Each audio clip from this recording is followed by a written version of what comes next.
as I said, Alex had the impression of six spirits in the house. And what made it so odd that what made it easier for Clara and I to write about this is the fact that what Alex was suggesting he um, summed up was the cause of the haunting had already been seen by the family members, myself, up to this point, as well as other people either visiting, trespassing, different stories we've heard from people then, 1973, 4, and 5. So our books were based on Alex's finding. Many psychics came to the house. I remember one in particular who said he believes a grandmother, the son, and grandson were the cause of the haunting. Whatever. There was another that came up who saw a man, well, as she saw him with blinders, like, so he was blind, and a woman that was with him, and they were the cause of the haunting. There's been so many different causes, and again, I don't want to say these people are wrong. I don't want to say these people are making things up, but what Alex saw is what people had seen prior to him coming. And truly, trust me, I'm very positive that Father Al told Alex nothing. Father Al was the epitome of honesty. He really was. Um, he is so missed by so many people.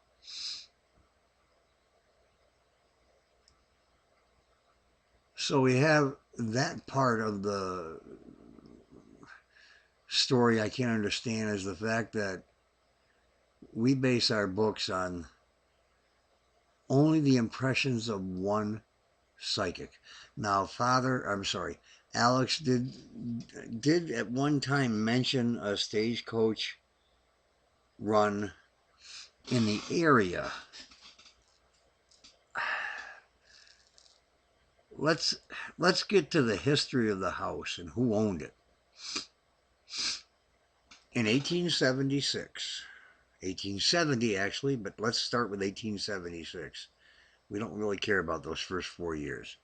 I'll get to the first 4 years later. In 1876, the McMahon family took over control of the house. In the deed that I have, copy of the deed that I have, the McMahon family owned the house from 1870 to 1960s. It stayed within the family name. There was a 6-month period, I do believe, in 1912. I don't have the deed in front of me. I should have that information right here so I can double check. 1912 or 1916, there was a 6-month period where the McMahon family's name was not on the deed. But another related family member, if you go through how the deed was handed down from family to family in the McMahon family, another McMahon family member did own it for that 6-month period. So somehow, either one of the McMahon family members ran a hotel, a stagecoach stopover for a period of time and killed people and threw them in the crawl space, which again, I don't get that part because the crawl space is above the stairs and you would literally have to carry and hold bodies above your head to get them in there unless you had a ramp or something, which why? You got all this acreage outside to bury bodies.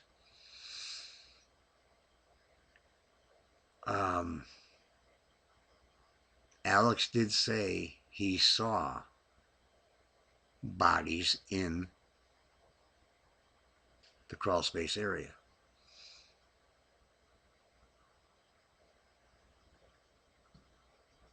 So what do you make of that? Is it an impression that Alex picked up that was wrong? Or did these people actually go through the extreme work of getting bodies into a crawl space when you have a basement you could put them in, or as I said, outside in the woods? That's a confusing part. But again, we based everything on what Alex saw, his impressions of what he felt was haunting the house. That was his first visit. I'm jumping around, as I said, please forgive me, but bear with me. I think the information will still be relevant to what I'm trying to get across. Alex came back the following year, April 13th and April 14th of 1974. Alex and let me get this straight now, please, everybody listen, because damn it, nobody seems to get, even when you tell somebody what's going on, they don't get the right information. There was a film crew of seven students that was headed by Jan Kahn. She was in charge of the film crew. Alex Tanis came with them. April 13th, April 14th, 1974. April 13th, I went to the house early in the morning, only to be told to get out. Alex and the crew made the family and anybody to leave the property, as they didn't want anybody's energy to conflict with what was going on inside the house. Alex again did a walkthrough of the house with Father Alphonsus, with the film crew over his shoulder, in front of him, everywhere. This frustrates the hell out of me, because so many people have gotten this story wrong, and I wish they'd just shut their damn mouths and not even talk about it. 7-man film crew. I don't remember all their names. What's the point in mentioning them anyhow? I do know what each one was doing and where they were when they were doing it. They did their filming. We came back at 5 o'clock, something like that. Then, that evening, an exorcism, the word exorcism, was used. Even back then, it wasn't an exorcism. Father Al used the word exorcism. It was a house cleansing. Let's get the spirits out of here. Let's make them not want to come back. Everyone was in the living room of the house, kneeling, not sitting, not standing. They were kneeling. I was in the doorway. You come when you go into the living room from the kitchen. Here's the doorway. You walk in. There's the family in front of me on the floor, kneeling. I had one film crew guy here. I had one film crew guy here. This guy over here, his name was Rob. Don't remember this dark-haired kid. Can't remember his name. I'm old. Even in my book, it didn't say their name. Rob was here. We were all in chairs. I had just eaten a bowl of Captain Crunch. We're sitting in chairs like a three-headed monster, watching the family. Film crew, camera number 1, was standing at Beth's bedroom door, which is inside the living room. Her bedroom was off the living room. Another camera was over in this corner. You got, as we're facing, 2 cameras in the corners. There was a microphone. There was a microphone hanging, not hanging, was at the window.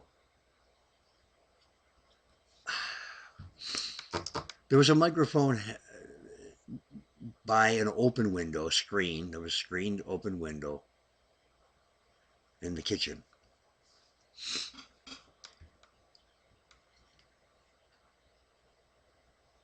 The exorcism took place. The praying took place. The please leave this shit.